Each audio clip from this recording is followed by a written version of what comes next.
Bu elə kəlmədir ki, Allah Azze ve Celle cənnəti və cəhənnəmi bu kəlmə üçün yaradıb.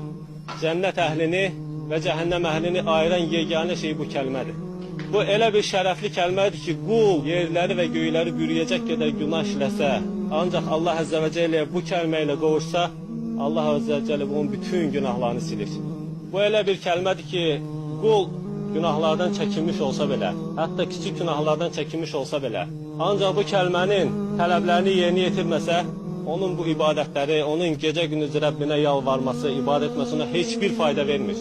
Bu elə bir kəlmədir ki, bu kəlmə vasitəsilə Allah ananı övladdan ayırır, atanı oğuldan ayırır.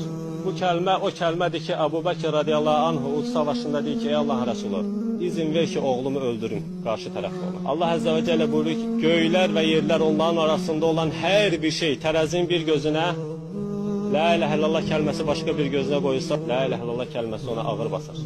Tövhid, bu kəlmə elə bir kəlmə ki, bu dinin əvvəli də budur, axırı da budur. Dinin başlanğıcı da, sonu da tövhid.